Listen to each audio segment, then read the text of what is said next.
Fighting along Israel's northern border has put Lebanon on edge. We have been very afraid and very worried that the war could spread to Lebanon. This is the last thing we want. But Hezbollah, the powerful Iranian-backed militia that controls parts of Lebanon, isn't backing down. The situation in Lebanon continues to be unstable. The threat of a larger war has Canadian officials concerned. Canadians should not travel to Lebanon for any reason.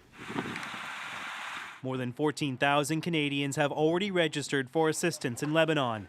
There's many more that may need help if war breaks out. We have also deployed Canadian Armed Forces members both to Beirut and into Cyprus so that we will be ready. Like the recent flights from Tel Aviv, the military will take the lead on what could be the largest civilian evacuation in Canadian history. We can do it quickly in order to save Canadian lives if that should occur. Canada's been here before, lifting some 15,000 citizens out of Lebanon in 2006. We were working flat out 24/7. This former diplomat turned senator led the rescue with a price tag of almost $100 million.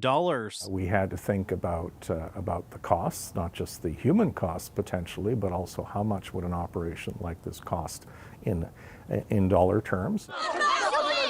Canadian evacuees didn't have to pay, something the former ambassador says should be revisited. In 2006, we waived all costs, and it was those costs were borne by Ottawa, but the situation is different this time around.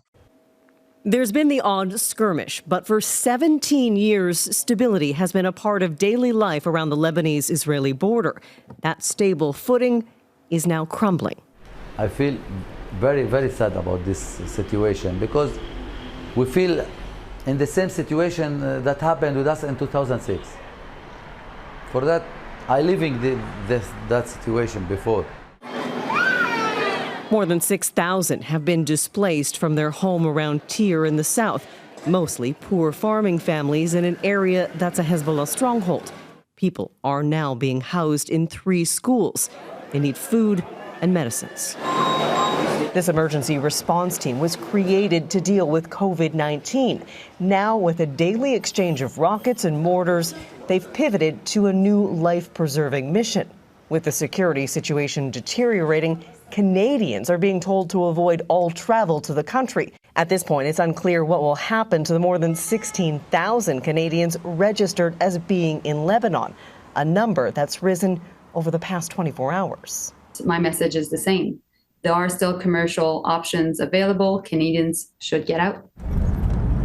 El Mashab is practically empty. The community's proximity to Israel makes it a volatile location with activity from both Hezbollah and Israel Defense Forces.